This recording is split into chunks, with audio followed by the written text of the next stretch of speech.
All right, guys, we're reading a socialist work, Eugene Debs, um, Bernie Sanders' favorite socialist. So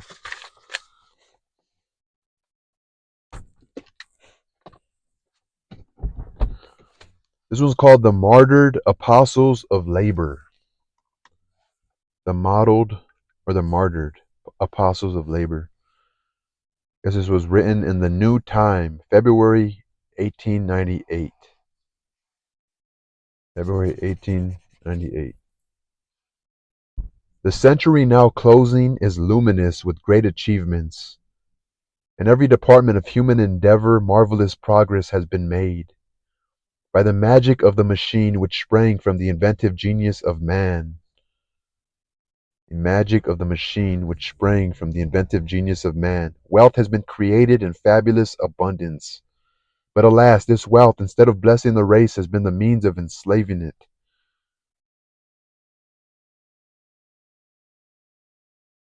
The few have come in possession of all, and the many have been reduced to the extremity of living by permission. A few have had the courage to protest, to silence these so that the dead level of slavery could be maintained has been the demand and command of capital brown paper. A few have had the courage to protest, to silence these so that the dead level of slavery could be maintained has been the demand and command of capital brown power. That's a paper, huh? To silence these so a few have had the courage to protest, to silence these so that the dead level of slavery could be maintained has been the demand and command of capital brown power. Okay, so to silence the protesters. Press and pulpit responded with alacrity. Press and pulpit. Like people protest, at the pulpit. Not necessarily the church pulpit, but just the pulpit standing up, and press and pulpit responded with alacrity. All the forces of society were directed against these pioneers of industrial liberty, these brave defenders of oppressed humanity. All the forces of society were directed against these pioneers of industrial liberty, these brave defenders of oppressed humanity, and against them the crime of the century has been committed. So what does alacrity mean? Gotta look it up.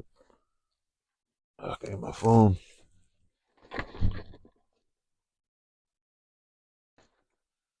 Alacrity. So he's definitely, obviously, a socialist. He's not for capitalism. So alacrity. Alacrity. Alacrity means brisk and cheerful readiness. So press and pulpit responded with brisk and cheerful readiness.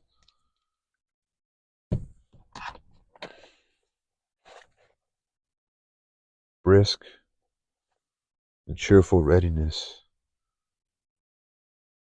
Eagerness, willingness.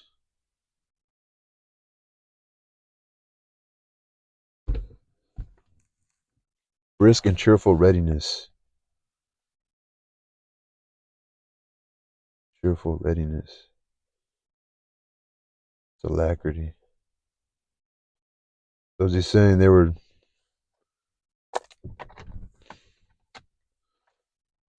praising these industrial geniuses. Albert R. Parsons, August Spies, George Engel, Adolf Fischer, Louis Ling, Samuel Fielding, Michael Schwab, and Oscar Neebe paid the cruel penalty in prison cell and on the gallows. They were the first martyrs in the cause of industrial freedom.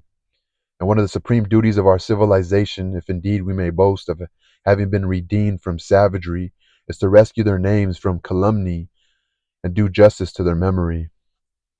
The crime with which these men were charged was never proven against them. The trial which resulted in their conviction was not only a disgrace to all judicial procedure, but a foul, black, indelible, and damning stigma upon the nation. Indelible, calumny. It was a trial organized and conducted to convict a conspiracy to murder innocent men, and hence had not one redeeming feature.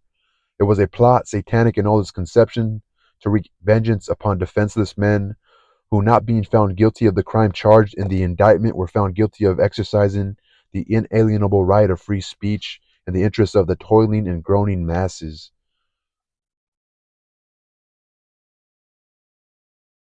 And thus they became the first martyrs to a cause which, fertilized by their blood, has grown in strength and sweep and influence from the day they yielded up their lives and liberty in its defense. As the years go by and the history of that infamous trial is read and considered by men of thought who are capable of wrenching themselves from the grasp of prejudice and giving reason its rightful supremacy, as the years go by and the history of that infamous trial is read and considered by men of thought who are capable of wrenching themselves from the grasp of prejudice and giving reason its rightful supremacy, the stronger the conviction becomes that the present generation of working men should erect an enduring memorial to the men who had the courage to denounce and oppose wage slavery and seek for methods of emancipation. The vision of the judicially murdered men was prescient. Prescient. The vision of the judicially murdered men was prescient. The vision, prescient. Having or showing knowledge of events before they take place. So, having or showing knowledge of events before they take place.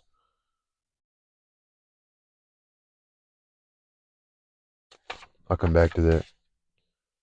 They saw the dark and hideous shadow of coming events. They spoke words of warning, not too soon, not too emphatic, not too trumpet-toned. For even in 1886, when the Haymarket meetings were held, the capitalist grasp was upon the throats of working men, and its fetters were upon their limbs. There was even the idleness, poverty, squalor, the rattling of skeleton bones, the sunken eye, the pallor, the living death of famine, the crushing and the grinding of the relentless mills of the plutocracy, which more rapidly than the mills of the gods grind their victims to dust. More rapidly than the mills of the gods grind their victims to dust. The men who went to their death upon the verdict of a jury, I have said, were judicially murdered, not only because the jury was packed for the express purpose of finding them guilty, not only because the crime for which they suffered was never proven against them, not only because the judge before whom they were arraigned was unjust and bloodthirsty, but because they had declared in the exercise of free speech that men who subjected their fellow men to conditions often worse than death were unfit to live. Because they had declared in the exercise of free speech that men who subjected their fellow men to conditions often worse than death were unfit to live.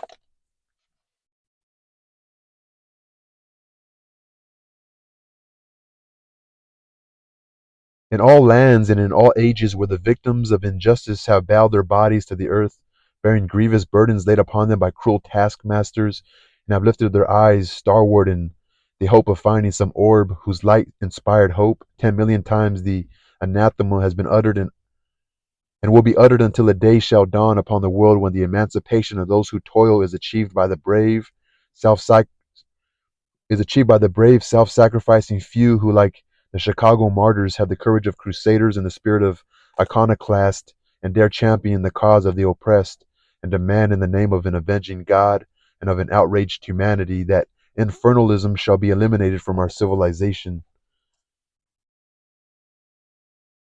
Iconoclasts, the infernalism, the anathema. I gotta look up all those words. So,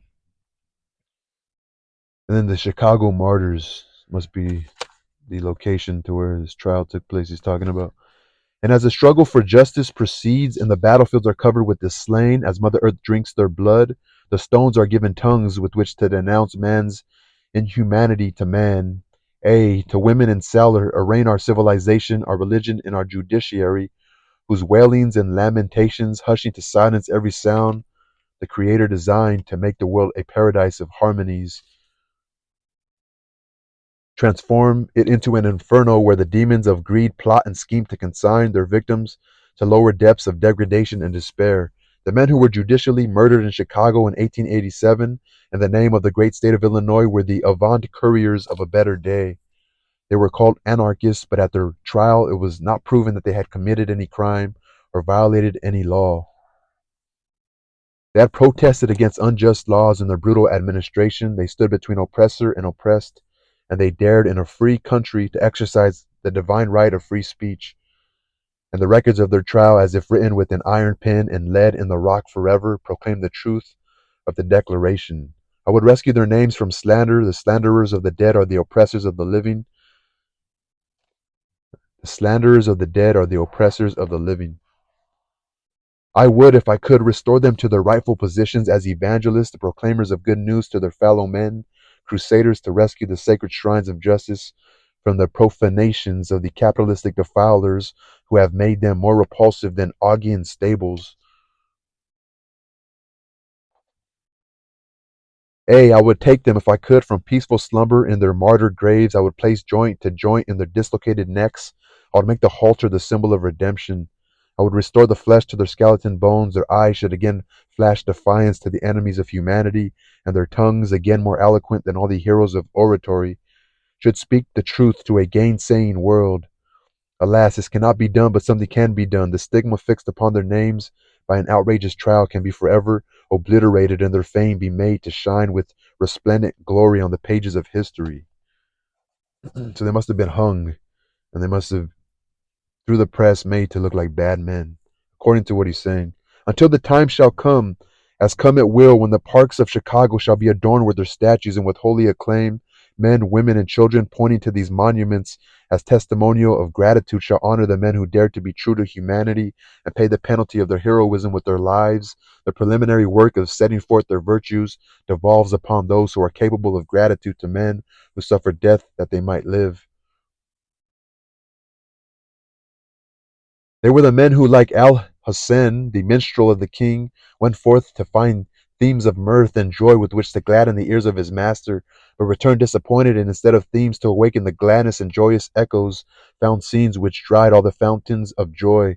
Touching his golden harp, Al Hussein sang to the king as Parsons, Spies, Ingalls, Filden, Fisher, Ling, Schwab, and Nee proclaimed to the people. O King, at thy command I went into the world of men. I sought full earnestly the thing which I might weave into the gay and lightsome song. I found it, King, 'twas there. Had I the art to look but on the fair outside, I nothing else had found. That are not mine, I saw what lay beneath, and seeing thus I could not sing, for there in dens more vile than wolf or jackal ever sought were herded stifling, or were herded, stifling foul, the writhing, crawling masses of mankind. Man ground down beneath oppression's iron heel, till God in him was crushed and driven back, and only that which with the brute he shares finds room to upward grow. Till till God in him was crushed and driven back, and only that which with the brute he shares finds room to upward grow. Al Hassan was Al Hassan. Al Hassan sang to the king as Parsons. Al Hassan was Al Hassan, the minstrel of the king.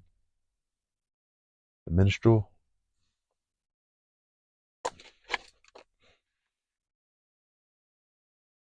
Such pictures of horror our martyrs saw in Chicago as others have seen them in all the great centers of population in the country, but like the noble minstrel, they proceeded to recite their discoveries and with him moaned. And in this world I saw how womanhood's fair flower had never space its petals to unfold. And in this world I saw how womanhood's fair flower had never space its petals to unfold. How childhood's tender bud was crushed and trampled down in mire and filth too evil, foul for beasts to be partaken in. For gold I saw the virgin sold, and motherhood was made a mock and score.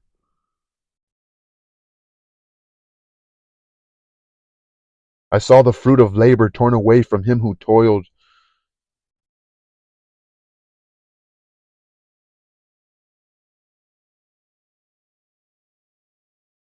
To further swell the bursting coffers of the rich, while babes and mothers pined and died of want. I saw dishonor and injustice thrive.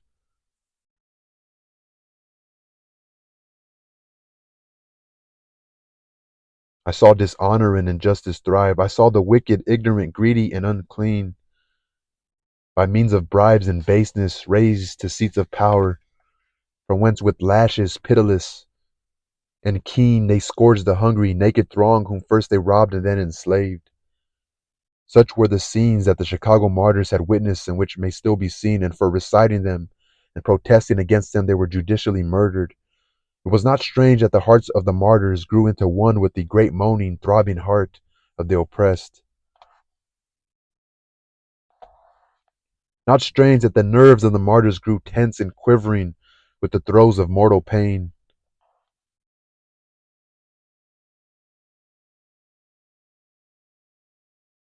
Not strange that they should pity and plead and protest. The strange part of it is that in our high noon of civilization, a damnable judicial conspiracy should have been concocted to murder them under the forms of law. The strange part of it is, it's not strange that they would become tense and quivering with the throes of mortal pain. It's not strange that they grew into one with the great moaning, throbbing heart. But what is strange is that in our high noon of civilization, a damnable judicial conspiracy should have been concocted to murder them under the forms of law. That such is the truth of history, no honest man will attempt to deny, hence the demand, growing more pronounced every day, to snatch the names of these martyred evangelists of labor, emancipation from dishonor, and add them to the roll of the most illustrious dead of the nation. Add them to the roll, like to the list. The list goes on, he's saying.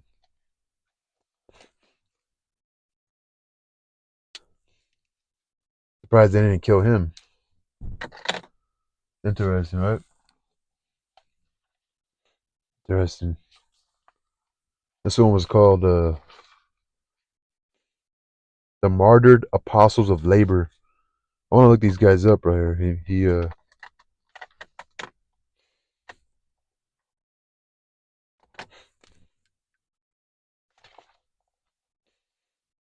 Albert R. Parsons, August Spies, George Engel, Adolf Fischer, Louis Ling, Samuel Filden, Michael Schwab, and Oscar Neebe.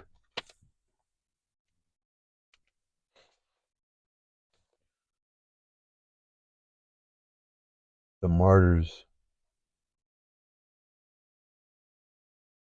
I wonder why he spoke about virgins and I don't know. Was he just being was he just were they just was he just like I mean he was quoting something, right? But pressing having or showing knowledge of events before they take place. Having or showing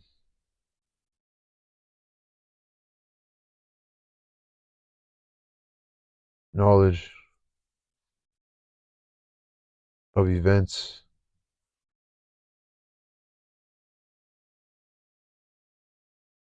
before they take place. Prescient. Calumny.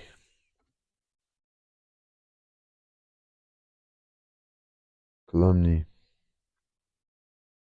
What does calumny mean? Calumny. Hopefully not long. Come on. Infernalism. Anathema. Plutocracy. Resplendent. Profanations. A lot of words I don't know. Anyway, y'all, peace.